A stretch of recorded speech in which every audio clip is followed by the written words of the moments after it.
Hello everyone, welcome once again in my YouTube channel in AK Career Academy. तो देखिए, अभी हम लोग क्लास 10th के मैथ को पढ़ रहे हैं, जिसमें आपको तीसरा चैप्टर पढ़ाया जा रहा है, a pair of linear equation into variables. और इसमें अभी हम लोग एक्सरसाइज 3.3 को पढ़ रहे हैं, जिसमें पिछले वीडियोस में हम कुछ क्वेश्चंस को सॉल्व किए थे और आज इसका पार्ट 2 है ये वीडियो, जिसमें हम और जितने भी क्वेश्चन इसका बचा हुआ है सबको सॉल्व कर लेंगे। तो आइए स्टार्ट करते हैं। अब देखिए, तीसरा का 1 नंबर क्वेश्चन आज हम लोग बनाएंगे। पहले दो संख्याओं का अंतर 26 है और एक संख्या दूसरी संख्या की 3 गुनी है, तो फिर उन्हें ज्ञात करें। तो देखिए, ऐसे क्वेश्चंस को हम कैसे सॉल्व करते हैं। सबसे पहली चीज कि यहाँ पे हमें मानना पड़ता है जो निकालना होता है, तो हमें ये दोनों संख्याएं ज्ञात करना है। तो लिख दिए, माना कि पहली संख्या बराबर x और फिर दूसरी संख्या, पहली संख्या बराबर x और दूसरी संख्या बराबर y। क्वेश्चन में कह रहा था कि दोनों का अंतर है 26। तो लीजिए, अकॉर्डिंग टू क्वेश्चन यानी प्रश्न के अनुसार हम लिख दिए कि x minus y is equal to 26। दोनों संख्याओं का अंतर 26 है, तो फिर पहली संख्या और इसमें से दूसरी संख्या घटाएंगे तो 26 आएगा। तो कोई भी बना सकता है।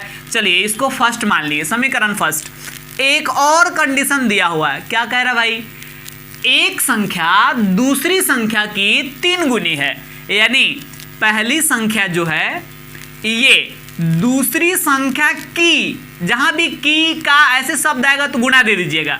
पहली संख्या दूसरी संख्या की 3 गुनी है, लिख सकते हैं। x इजक्वल टू 3 से y में इंटू करेंगे 3y। इसी को आप चाहें तो समीकरण सेकेंड मान सकते हैं, या 3y को अगर इधर लाएंगे तो x minus 3y is equal to 0, ये भी आप कह सकते हैं समीकरण सेकेंड। तो देखिए, अगर हम पिछले वीडियो में हम आपको बताए हैं कि कैसे समीकरण को प्रतिस्थापन विधि से हल करते हैं, और अगर आप पिछला वीडियो नहीं देखे हैं तो इसी वीडियो के डिस्क्रिप्शन में हम उसका लिंक दे देंगे, वहां से आप देख सकते हैं। तो देखिए, यहाँ करना क्या है कि x का जो वैल्यू निकला है इसे हमें इस समीकरण में पुट करना है। तो देखिए, हम करेंगे क्या, x के मान को समीकरण फर्स्ट में रखने पर, तो फिर समीकरण फर्स्ट क्या है हमारा, x minus y is equal to 26, और x के जगह पर कितना रखना है, x का मान कितना निकला है 3y minus y is equal to 26। अब देखिए क्या होगा, ये 3y में से y घटाइएगा तो क्या बचेगा, 2y इज इक्वल टू, यहाँ क्या है 26, तो फिर y इजकल टू 26/2, तो 2 से कटाइएगा 13 बार में, y इजकल टू कितना हो गया 13। तो y का तो वैल्यू निकल गया, अब x निकालना है। चलिए, यहाँ लिखते हैं समीकरण सेकंड से, सेकंड में क्या कह रहा है, x इजकल टू 3y, यानी यहाँ पे 3 और y का वैल्यू कितना है 13 है, तो 13×3 = 39। तो मेरा जो है पहली संख्या क्या हो जाएगा, पहली संख्या को क्या माने थे, x माने थे, और x का वैल्यू 39 आ गया, तो पहली संख्या इजकल टू 39, और फिर दूसरी संख्या यानी सेकंड नंबर जो है ये हम y माने थे और ये आया 13, तो ये मेरा सही आंसर होगा। आप इसको चेक भी कर सकते हैं। क्वेश्चन में कह रहा था कि दोनों संख्याओं का अंतर 26 है, घटा के देखिए 39 में से 13 26 आएगा, और पहली संख्या दूसरी संख्या की 3 गुनी है, देख लीजिए 13×3 = 39 है ना, 3 गुना, तो ये सही आंसर है। अब आइए दूसरा क्वेश्चन को समझते हैं। तो देखिए, दूसरा क्वेश्चन कह रहा है, दो संपूरक कोणों में बड़ा कोण छोटे कोण से 18 डिग्री अधिक है, तो फिर उन्हें ज्ञात करें। तो आपको सबसे पहले हम बता दें, यहाँ 2 एंगल्स जो होते हैं, एक पूरक कोण जिसको इंग्लिश में बोलते हैं कॉम्प्लीमेंट्री एंगल। तो देखिए, पूरक कोणों का जो सम होता है, जो योगफल होता है, ये होता है 90 डिग्री, और फिर एक होता है समपूरक कोण यानी सप्लीमेंट्री एंगल। तो सप्लीमेंट्री एंगल्स का जो सम होता है यानी इसका जो योगफल होता है ये 180 डिग्री होता है। ये 2 चीज आपको ध्यान में रखना है। तो देखिए, यहां पे संपूरक कोण का चर्चा किया गया है कि दो संपूरक कोणों में बड़ा कोण छोटे कोण से 18 डिग्री अधिक है। तो आइए इसको सॉल्व करते हैं। यहां पे हम लिख देते हैं, माना कि बड़ा कोण बराबर x और फिर छोटा कोण बराबर y। क्लियर हुआ इतना। अब देखिए, अकॉर्डिंग टू क्वेश्चन, प्रश्न से सबसे पहले कह रहा है कि ये दोनों कोण संपूरक है, तो फिर संपूरक कोणों का योगफल 180 डिग्री। तो हम लिख सकते हैं x प्लस वाई बराबर 180 डिग्री, बिकॉज दोनों संपूरक कोण है, इसको मानेंगे समीकरण फर्स्ट। एक और कंडीशन, अब क्वेश्चन में कह रहा है कि इसमें जो बड़ा कोण है ये छोटे कोण से 18 डिग्री अधिक है, यानी x is equal to y plus 18। x बड़ा कोण है, ये छोटे कोण से 18 डिग्री अधिक है, इसको मान लेंगे इक्वेशन सेकेंड। अब देखिए हम करेंगे क्या, यहाँ जो x का वैल्यू निकला है, x के मान को समीकरण फर्स्ट में रख देंगे। समीकरण फर्स्ट में रखने पर देखिए क्या होगा। फर्स्ट कह रहा है x प्लस वाई बराबर 180 डिग्री। x का वैल्यू कितना है, y प्लस 18 और प्लस फिर y बराबर 180 डिग्री। फिर देखिए क्या होगा, y और y हो गया 2y plus 18 degree is equal to 180 degree. अब होगा 2y इक्वल टू 180 और ये 18 प्लस में है, इधर आएगा तो क्या होगा माइनस में, यानी y बराबर 162 डिग्री। ये 2 गुना में है, इधर आएगा भाग में, 2 8 16 और 2 एकम 2, यानी y इक्वल टू 81 डिग्री होगा। अब देखिए y का मान तो निकल गया। अब हम यूज करते हैं समीकरण सेकंड का। समीकरण सेकंड से यहाँ पे दिया हुआ है x बराबर y प्लस 18, तो ये y है 81 डिग्री और ये प्लस 18 डिग्री, तो फिर दोनों को जोड़ेंगे तो 99 यानी 99 हो गया। अब बड़ा कोण को x माने थे, तो फिर बड़ा कोण x का वैल्यू कितना निकल गया 99 डिग्री, और छोटा कोण को y माने थे, तो ये छोटा कोण का मान कितना निकल गया, y का वैल्यू 81 आया है 81 डिग्री। ये जो है हमारा सही आंसर। आप इसको चेक भी कर सकते हैं, दोनों संपूरक कोण है, तो देख लीजिए जोड़ने पर 180 हो रहा है कि नहीं। 9 1 10 के जो राशि ले 9 8 17 1 18 हो गया। अब इसमें देखिए ये पहला कोण दूसरे कोण से 18 डिग्री अधिक है कि नहीं, है ना। 81 में 18 जोड़िएगा तभी 99 होगा। अब देखिए इसके बाद और आगे बढ़ते हैं और नेक्स्ट क्वेश्चन को समझते हैं। अब देखिए 3 नंबर क्वेश्चन है। एक क्रिकेट टीम के कोच ने 7 बल्ले तथा 6 गेंदे 3800 रुपए में खरीदी। बाद में 3 बल्ले और 5 गेंदे 1750 रुपए में खरीदी। तो प्रत्येक बल्ले और प्रत्येक गेंद का मूल्य ज्ञात करें। आपको पहले ही बता चुके हैं कि हमें क्वेश्चन में जो निकालना होगा उसी को मानेंगे। तो प्रत्येक बल्ले और प्रत्येक गेंद का मूल्य निकालना, चलिए लिखते हैं। प्रत्येक बल्ले का मूल्य यानी price of every bats is equal to 100 रुपया, और फिर प्रत्येक गेंद का मूल्य भी निकालना है। तो चलिए ये भी लिख दिए, प्रत्येक गेंद का मूल्य बराबर y रुपया, ऐसा हम मान लिए। अब हम देखेंगे अकॉर्डिंग टू क्वेश्चन यानी प्रश्न के अनुसार क्या होगा। एक क्रिकेट टीम के कोच ने 7 बल्ला, एक बल्ला का दाम है 100 रुपये, 7 बल्ले खरीदा है यानी 7x लग जाएगा।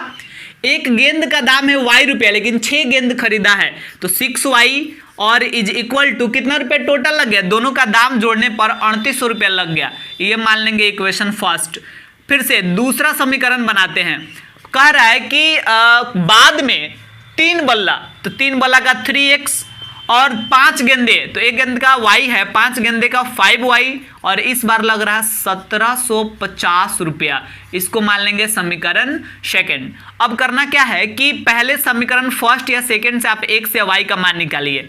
लिख देते हैं समीकरण फर्स्ट से 7x plus 6y equal to 3800 है ना। यहाँ पे हम x का वैल्यू निकालते हैं, 7x इक्वल टू 3800 और ये 6y प्लस में है, इधर आएगा तो माइनस में होगा, और x is equal to 3800 minus 6y और ये 7 इंटू में है, इधर आएगा तो क्या होगा डिवाइड में। इसको मान लेंगे समीकरण थर्ड। अब देखिए हमें करना क्या है कि यहाँ पे समीकरण थर्ड में जो x का वैल्यू हम निकाले हैं, इस x के वैल्यू को समीकरण सेकंड में रखेंगे, बिकॉज फर्स्ट से इसको निकाला गया है, तो इसको सेकंड में रख देते हैं। यहाँ लिखेंगे समीकरण सेकंड में x का मान रखने पर, समीकरण सेकंड में x का मान रखने पर, तो एक सेकंड समीकरण क्या है, 3x plus 5y equal to 1750, और यहाँ 3 और x के जगह पर क्या रखना है 3800 minus 6y and divided by 7, और फिर प्लस 5y इक्वल टू 1750। अब 3 से इसमें गुणा कीजिए तो 3 0 0 3 0 0 और 3 8 24 के 4 हासिल 2, 3 3 और 2 11, और फिर माइनस 3 छक्के 18y डिवाइडेड बाई 7 और प्लस 5y इजकल टू 1750। फिर क्या होगा, लघुत्तम 7 हो जाएगा, 7 से 7 कट गया तो इतना 11,400 माइनस 18y और प्लस 7 से इसमें गुना होगा ना, बिकॉज इसके नीचे कुछ नहीं है, तो 7 पच्चे 35 प्लस 1 मिनट 7 से इसमें गुना करेंगे तो हो जाएगा प्लस 7 पचे 35y इजकल टू 1750। बट्टा का जोड़ कर लिए। अब ये 7 भाग में है, उधर भेज देंगे, गुणा में हो जाएगा। 35y में से 18y को घटाएंगे तो बचेगा कितना, माइनस 17y, सॉरी बिकॉज 35 बड़ा है तो प्लस 17y ही बचेगा। एंड यहाँ पे एक और चीज़ पहले से है, प्लस 11,400 बराबर 1750 और ये 7 भाग में है, इधर आएगा तो गुणा में होगा। अब हो गया 17y, यहाँ हम लिखते हैं थोड़ा इधर, 17y बराबर क्या होगा, 700, 7 पच्चे 35 के 5 हासिल 3 और 7 सत्ते 49 और 3 52 हासिल 5, 7 एकम 7 5 12 और ये 11,400 को इधर भेजिए तो 11,400 माइनस में हो जाएगा। तो फिर हो गया y बराबर 0 में से 0 गया 0, 5 में से 0 गया 5, 12 में से 4 गया 8 और यहाँ पे कुछ नहीं बचेगा अब, तो फिर 11 बचेगा, 11 में से 11 गया 0 हो जाएगा। 17 गुना में है, इधर आएगा तो भाग में, 17 पचे 85 और 0 है तो 0, यानी y बराबर कितना निकल गया, 50, y बराबर 50 निकल गया। अब हमें क्या करना है, y का वैल्यू निकाल लिया। अब समीकरण थर्ड से हमें x का भी वैल्यू निकालेंगे। तो देखिए यहाँ हम लिखते हैं समीकरण थर्ड का यूज अब किया जाएगा, तो लिख देते हैं समीकरण थर्ड से, समीकरण थर्ड में क्या है, x is equal to 3800 minus 6y by 7, तो ये हो गया 3800 माइनस 6 और y का वैल्यू कितना निकाले हैं 50 एंड डिवाइडेड बाई 7, तो ये 3800 और माइनस 50 छक्के 300 और बट्टा 7, तो ये हो गया 3500 बट्टा 7, तो 7 पचे 35 और 2 0 है तो 2 को 0, यानी x बराबर कितना निकल गया 500।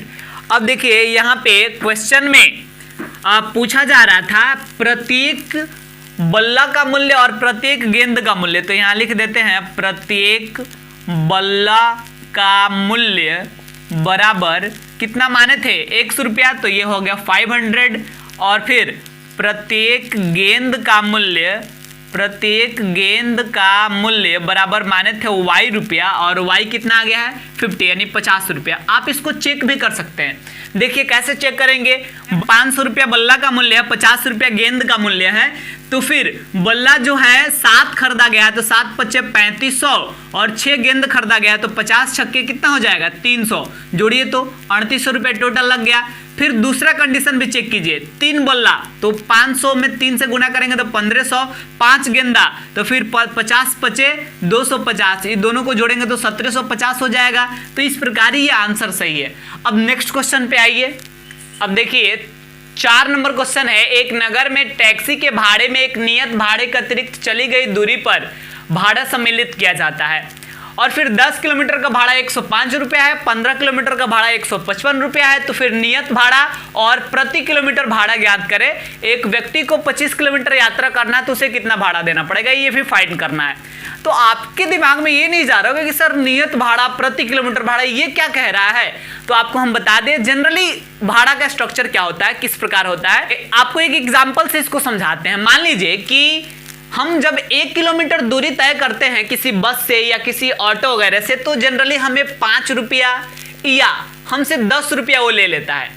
अब सोचिए अगर हमें मान लीजिए कि 25 किलोमीटर जाना हो और इस हिसाब से हमें पैसा हमसे ले रहा है, 1 किलोमीटर का 5 रुपये ले लिया या 1 किलोमीटर का मान लीजिए कि 10 रुपये ले लिया, इस हिसाब से अगर लेगा तो फिर वो 125 रुपये ले लेगा 25 किलोमीटर का, बिकॉज 1 किलोमीटर का 5 रुपया तो 25 किलोमीटर का 125 रुपया। अगर 1 किलोमीटर का 10 रुपये ले रहा है तो फिर वो 25 किलोमीटर का 250 रुपये ले लेगा। लेकिन ऐसा बात है क्या, खुद से सोचिए कि आप 25 किलोमीटर जाते हैं तो आपका 125 रुपया या 250 रुपये भाड़ा लग जाता है, ऐसा नहीं है। 25 किलोमीटर जब हम जाते हैं तो लगभग हमसे 30 रुपया 35 रुपया इतना ही भाड़ा लगता है। तो अब हम आपको समझाने वाले हैं कि ऐसा क्यों होता है कि हुआ 125 रुपये इस रेट से लेकिन 30 रुपये ही क्यों लगा। तो देखिए इसके पीछे एक रीजन है। रीजन ये है कि जनरली एक नियत भाड़ा होता है, एक फिक्स भाड़ा होता है, और मान लीजिए कि 5 रुपया नियत भाड़ा है, नियत भाड़ा 5 रुपया है, और प्रति किलोमीटर भाड़ा है, प्रति किलोमीटर भाड़ा है 1 रुपया। यानी आप 1 किलोमीटर जाइए तब, चाहे 10 किलोमीटर जाइए तब, चाहे 1000 किलोमीटर जाइए तब, ये नियत भाड़ा आपको देना पड़ेगा। और नियत भाड़ा मान लीजिए 5 रुपया है, तो 5 रुपया तो आपको किसी भी तरह देना पड़ेगा। आप बस पे चढ़ गए और 2 कदम आगे बढ़ के उतर गए तो भी आपको 5 रुपया देना पड़ेगा, क्योंकि ये नियत भाड़ा है, ये फिक्स है कि ये देना ही है। और फिर उसके बाद 1 किलोमीटर का कितना लगेगा, 1 रुपया। तो आप सोचिए, अगर आप 1 किलोमीटर की दूरी तय कर रहे हैं तो फिर क्या करना पड़ेगा, 5 रुपया तो ये नियत भाड़ा देना ही पड़ेगा। 1 रुपया 1 किलोमीटर के लिए तो 6 रुपया आपको देना पड़ेगा। तो जनरली 6 रुपया हम लोग नहीं देते हैं, 5 रुपया में काम चला देते हैं।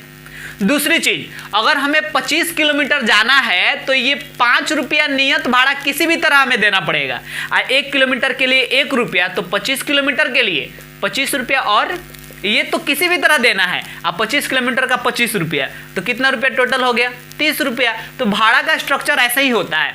अब देखिए, हम आपको इस क्वेश्चन को सॉल्व करके बताते हैं कि यहाँ नियत भाड़ा और प्रति किलोमीटर भाड़ा कितना होगा, और साथ ही साथ किसी व्यक्ति को 25 किलोमीटर जाना है तो उसे कितना रुपया देना पड़ेगा। हमें जो निकालना होता है उसे मानना पड़ता है। तो लिख देते हैं, माना कि नियत भाड़ा, माना कि नियत भाड़ा इज इक्वल टू X रुपया, और फिर प्रति किलोमीटर भाड़ा इज इक्वल टू Y रुपया। अब देखिए क्या होगा, अकॉर्डिंग टू क्वेश्चन, यानी प्रश्न के अनुसार क्वेश्चन में दिया हुआ है 10 किलोमीटर का भाड़ा कितना, 105 रुपया।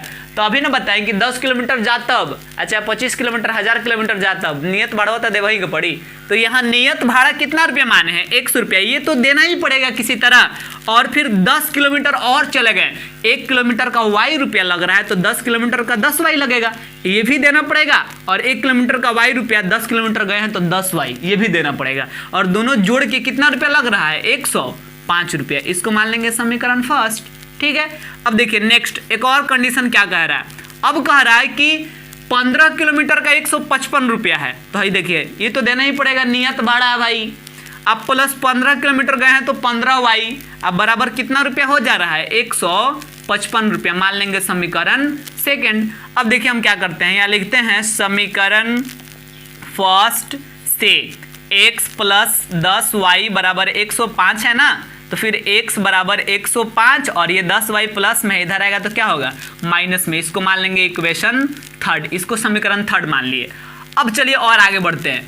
अब हम करेंगे क्या कि जो x का वैल्यू निकला है समीकरण फर्स्ट से निकाले है, इसको समीकरण सेकंड में भरिए। तो लिख दिए x के मान को समीकरण सेकंड में रखने पर, तो आप देखिए समीकरण सेकंड क्या है भाई, x plus 15y, x plus 15y बराबर 155, और x के जगह पे हमें कितना भरना है, 105 माइनस 10y। लीजिए 105 माइनस 10y, अब प्लस 15y पहले से है बराबर 155। तो 15y अब माइनस 10y, तो कितना बचा, 5y, और 105 प्लस में है, उधर भेज देंगे तो 105 क्या हो जाएगा, माइनस में हो जाएगा। फिर y बराबर घटाइएगा तो 50 बचेगा, ये 5 गुणा में इधर आएगा तो भाग में, तो 5 दहिया 50, यानी y बराबर हो गया 10।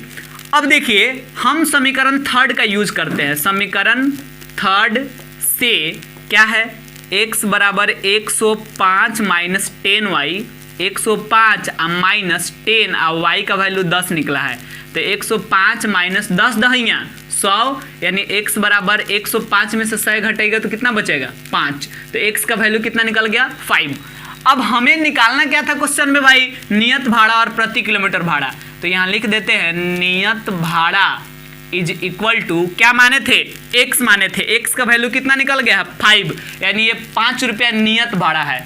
और फिर प्रति किलोमीटर भाड़ा इज इक्वल टू, y माने थे और y कितना है, 10 है, तो बराबर लिख दिए 10 रुपया।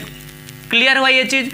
अब यहाँ पे कह रहा है कि कोई व्यक्ति को 25 किलोमीटर जाना है तो कितना रुपया भाड़ा देना पड़ेगा। ये तो दो आंसर हो ही गया, अब ये भी निकालना है 25 किलोमीटर का कितना भाड़ा लगेगा। तो लिख दिए 25 किलोमीटर का भाड़ा बराबर, आप खुद से सोचिए, और नियत भाड़ा 5 रुपया तो देना ही पड़ेगा किसी तरह, इसमें कहाँ गुंजाइश बा। और फिर ये 25 किलोमीटर जा रहा है, 1 किलोमीटर का 10 रुपया, तो 25 किलोमीटर का 250, तो ये 250 और 5 कितना हो गया 255 रुपया। तो मेरा एक आंसर ये हो जाएगा। आसान है ये चीज भी। तो ये क्वेश्चन 4 नंबर था और 2 क्वेश्चन बच रहा, आइए उसको भी बनाते हैं।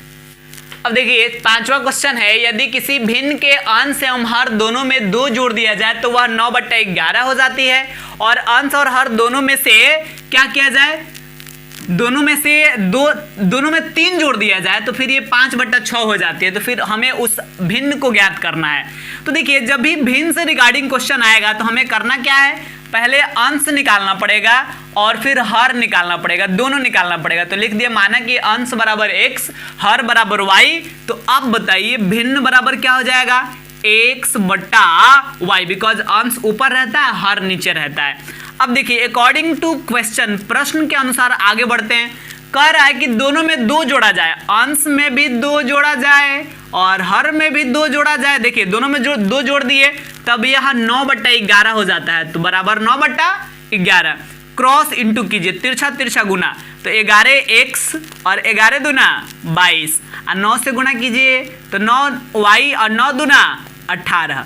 अब देखिए 9y को इधर लाइए तो 11x minus 9y is equal to 18। ये 22 प्लस में है, उधर जाएगा तो क्या होगा माइनस में। तो फिर ये 11x minus 9y is equal to 18 में से 22 गया -4, इसको मान लेंगे समीकरण फर्स्ट। आसान है। अब देखिए एक और कंडीशन, क्या कह रहा भाई, यदि अंश और हर दोनों में 3 जोड़ा जाए, है ला एक्सों में 3 जोड़ दो, वायु में 3 जोड़ दो, दोनों में 3 जोड़ा जाए तब 5/6 हो जा रहा है। क्रॉस गुना कीजिए, क्या होगा 6x आप प्लस 6 तिहाई 18 बराबर 5y आप प्लस 5 तिहाई 15। अब क्या होगा 6x और ये 5y इधर बुलाइए -5y हो गया बराबर 15। 18 प्लस में है, उधर भेजिए माइनस में हो गया। तो फिर 6x minus 5y is equal to -3, इसको मान लेंगे इक्वेशन सेकेंड।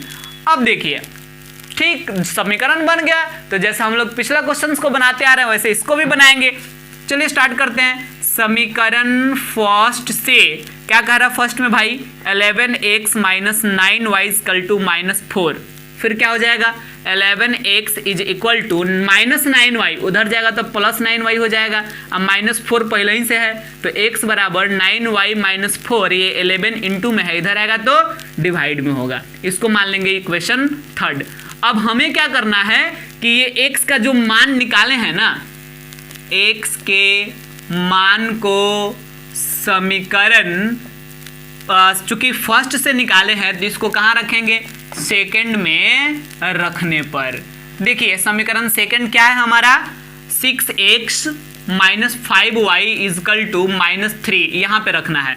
तो ये 6 है तो 6 और x का वैल्यू कितना निकाले हैं 9y माइनस 4/11 और -5y इज इक्वल टू -3।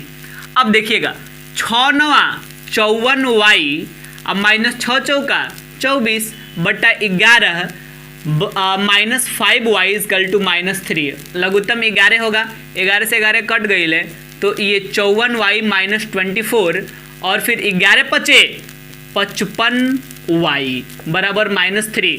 अब बोलिए 54y में से 55y घटाएंगे तो -y बचेगा, -24 भी है, 11 भाग में है, उधर भेज देंगे तो 11 क्या हो जाएगा गुणा में हो जाएगा।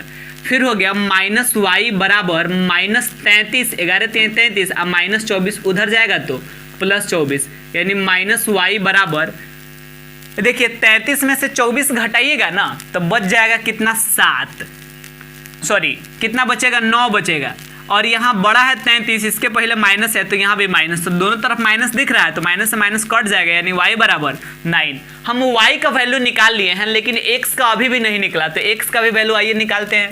कैसे निकालेंगे भाई x का वैल्यू, तो समीकरण थर्ड का यूज करना पड़ेगा x का वैल्यू निकालने के लिए। तो आइए कर देते हैं समीकरण थर्ड का यूज। यहाँ लिख दिए समीकरण थर्ड से क्या कह रहा भाई x is equal to 9y minus 4/11, तो ये 9 और y कितना है, y भी है 9 माइनस 4/11, तो ये 9 9 81, 81 में से 4 घटा देंगे बटा 11, तो 81 में से 4 गया 77/11 यानी x बराबर 11 सत्ते 77, x बराबर कितना हो गया 7। क्वेश्चन में कह रहा था भिन्न ज्ञात कीजिए। आप बताइए, आप भिन्न को माने क्या थे, x बटा y माने थे ना, तो x निकल गया 7 और y कितना निकल गया 9, यानी आंसर हो गया 7/9। अब कहिएगा कि सर बड़ा चेक करते रहनी है, तनी एकरू के चेक करके बताइए। देखिए करेंगे क्या, चेक करने के लिए सही आंसर है कि गलत आंसर, हर दोनों में 2 जोड़ा जाए। तो देखिए इसमें भी 2 जोड़ेंगे, इसमें भी 2 जोड़ेंगे, तो 7 और 2 9 और 9 और 2 11, दोनों में 2 जोड़ दनी तो कितना आ गया 9/11 है ना। क्वेश्चन में दोनों में 3 जोड़ने पर तो 7 और 3 10 और 9 और 3 12। देखिए 2 से कट जाएगा, 2 5 10 और 2 6 12, 5/6 यहाँ पे दिया हुआ है 5/6। तो इस प्रकार हम चेक भी कर ली कि मेरा आंसर जो है सही है। अब लास्ट क्वेश्चन बचा हुआ है, क्यों उसको छोड़ेंगे, देख लीजिए उसको भी। अब देखिए लास्ट क्वेश्चन है, 5 वर्ष बाद जैकब की आयु उसके पुत्र की आयु से 3 गुनी हो जाएगी और 5 वर्ष पहले जैकब की आयु उसके पुत्र की आयु की 7 गुनी थी, तो फिर उनकी वर्तमान आयु क्या है। तो देखिए हम यहाँ करेंगे क्या, जब जो निकालना है उसको मानेंगे। तो लिख दिया माना कि जैकब की वर्तमान आयु बराबर x वर्ष, और फिर उसका पुत्र है तो ये भी लिख दिए पुत्र की वर्तमान आयु इज इक्वल टू क्या मानेंगे y वर्ष। अब अकॉर्डिंग टू क्वेश्चन, प्रश्न के अनुसार देखा जाए तो क्या दिया है 5 वर्ष बाद। तो आप सोचिए अभी जैकब है x वर्ष का, तो 5 वर्ष बाद क्या होगा, इसकी उम्र में 5 वर्ष बढ़ जाएगा। अभी x वर्ष का है, 5 वर्ष बाद तो x + 5, इसका उम्र 5 वर्ष बढ़ेगा ना, इज इक्वल टू पुत्र अभी y वर्ष का है, 5 वर्ष बाद इसका भी उम्र तो 5 वर्ष बढ़ेगा, इसका भी बढ़ जाएगा 5 वर्ष। तो 5 वर्ष बाद है जैकब की उम्र, अब 5 वर्ष बाद ये उसके पुत्र का उम्र, तो 5 वर्ष बाद जैकब का जो उम्र है उसके पुत्र के उम्र का 3 गुना हो जाएगा। तो गुने 3 यानी x + 5 is equal to 3y + 3 = 15। 3y को इधर लाइए तो x - 3y is equal to 15। ये 5 प्लस में है, उधर जाएगा तो क्या होगा माइनस में, यानी x - 3y is equal to 15 में से 5 गया 10। इसको मान लेंगे समीकरण फर्स्ट। एक और कंडीशन दिया हुआ है, इसका भी यूज करते हैं।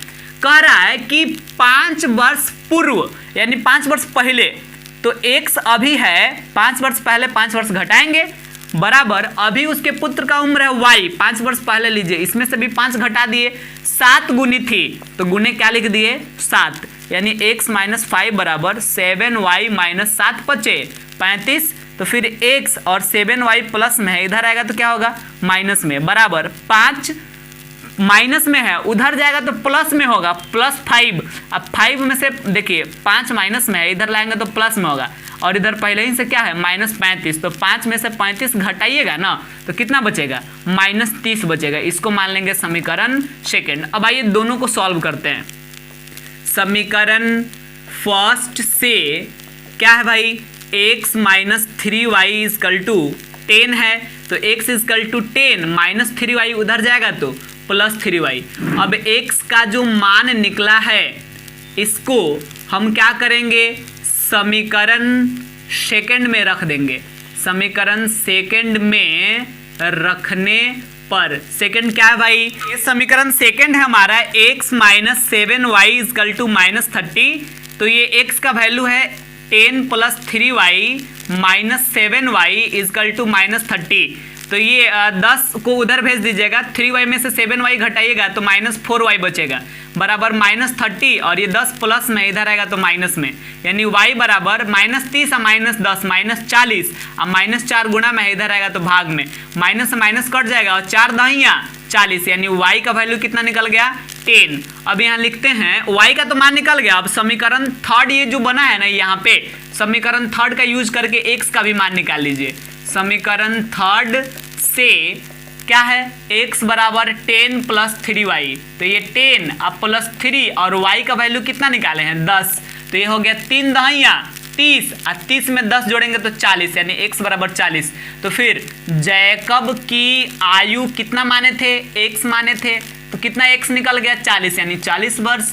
और फिर पुत्र की आयु को कितना माने थे, y माने थे, y का वैल्यू निकल गया 10, यानी पुत्र की आयु हो गया 10 वर्ष। अब इसको चेक करेंगे कैसे सही है कि गलत है।